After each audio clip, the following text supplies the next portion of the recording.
right? In my mind. When I think about my mom growing up, Mm-hmm. I don't remember a moment where I was like, I got to feel happy here. I remember a lot of other things, good things, and I have a great relationship with my mom, but I never remember feeling like I better be happy in the moment. Yeah. I Well, think that's a lot of people of our generation, like, right? yeah. I think this is this generation, when we see our kids upset, there's a lot of us, we have this like instinct to fix it right away.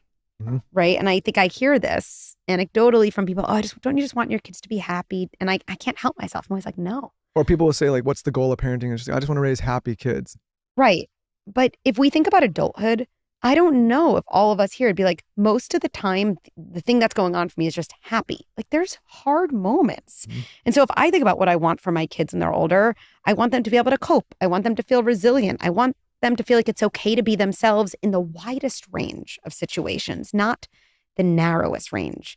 I think this really comes to life with an example, right? To really kind of bring it together. And I think, again, another metaphor I think about is this idea of like a feelings bench, right? So if you picture one of your kids right now, picture them like wandering around a garden, and there's benches everywhere. And it's kind of the garden of life, and each bench is a different experience.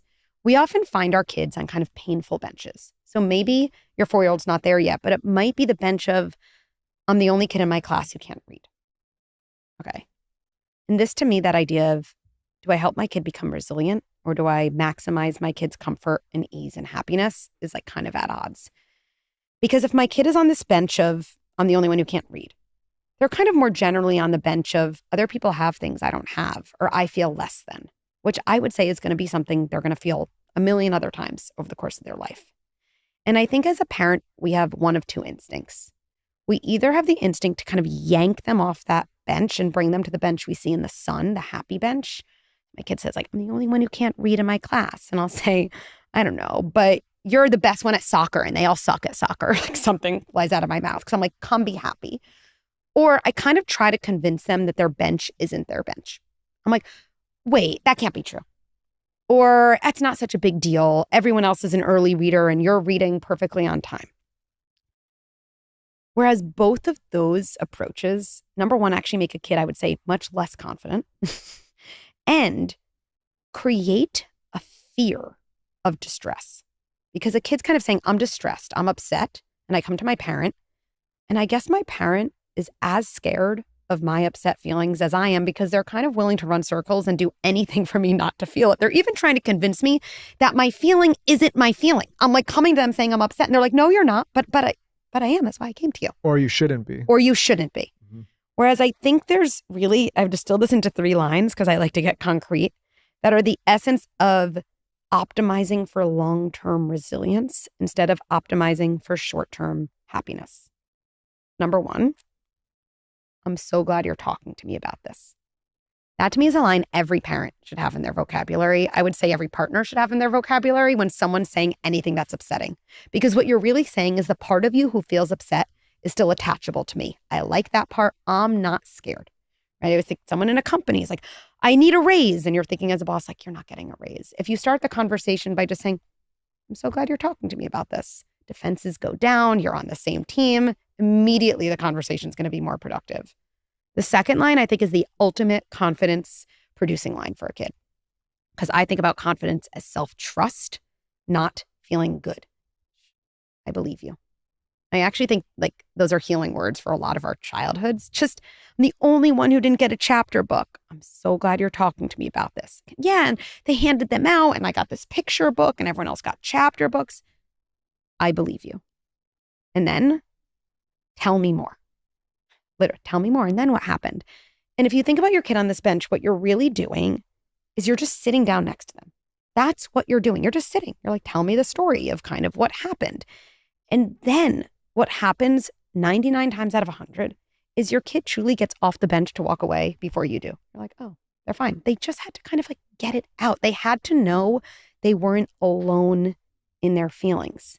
That actually builds a kid who becomes incredibly confident and resilient, because the next time they're the only one who, I don't know, doesn't have a cool pair of sneakers or wasn't invited to a birthday party or was the only one in their analyst class who didn't get promoted, they're going to be upset, but they're not going to spiral into the darkest part of the abyss. And that's all about, again, not trying to make our kids short-term happy, but making them long-term resilient. Beautiful advice. I mean, I've learned more about parenting from you in the last 40 minutes than I've ever learned in my life. I can't believe it. The other thing about parenting, and I empathize with parents, and again, like, it's so funny, we're in this phase where half of our friends have kids and the other half, Taylor, they don't. And so it's like, we're not gonna, the ones without, it's one of those things where it's like, you can't know anything about it until you start doing it, right? But I as I get older and I work with a lot of young people, one of the things that I talk to Lauren a lot about is, I don't want my children in a future long-term version of them to be surprised by the world. Meaning, like, I don't want them, I see a lot of young people, and it's sometimes, as I observe it as I'm older, it's like they're surprised that the world is maybe not as kind as they had been told, or they're surprised that things are not fair, or they're surprised that there's certain people that are just sharks out there that'll take it. Like, and what I tell her all the time is, I want to create a version of my child that when they get to that world, it's the easiest transition possible for them, where they're not cynical, but they're also not like, what the hell is going on here? I think that's exactly what we're talking about. And I think people think, so the world is harsh, so me punishing my kid and being harsh prepares them. That actually does not prepare them for the world. That actually makes them very fragile, because they, again, don't actually learn how to cope with things. Like, when my kid is really upset that it's not fair, you took my sister to ice cream and not me, and I send them to their room, like, do I think they're Googling, like, how do I deal with fairness in a better way? They're scared. I guess now they're scared of me as a parent, but that actually doesn't teach them anything. Kids do well in the real world when they have coping skills for the real world. And when a kid becomes older and realizes, wait, this thing isn't fair, the way they'll cope with that is if they're able to say to themselves, it's true, this isn't fair, and I can also deal with it, and I can move past it, and where is my agency, and what can I do? So I have a kid who's saying, it's not fair, you took my sister to ice cream and not me. What I would say to the kid is, you're totally right. It's not fair. So does that mean you're taking me now? No, sweetie. It's just, over time in our family, different people get different things, and kind of probably all relatively evens out. But no, if you're upset, I get that. Feel free to cry, and, we're going to get through it together. That actually builds a really tough adult. We just had Kourtney Kardashian on the podcast, and she had told everyone that she did co-sleeping for a long time. I think she said she did it with one of her kids until they were 11. And there was a lot of different opinions on it. Do you have a black and white opinion on it, or is it more gray? And if so, what is it? When it comes to anything, definitely sleep. Okay. I think parents need to do what works for them. I think that's really important. If co-sleeping is working for you and your kid, and you're like, hey, we both get decent night's sleep, I feel like I can move on also with, like, the other aspects of my adult life. Like, there's adults who are like, I don't have sex with my partner anymore because my kid sleeps in the bed with us. And I'm like, does that work for you? It doesn't. Okay, then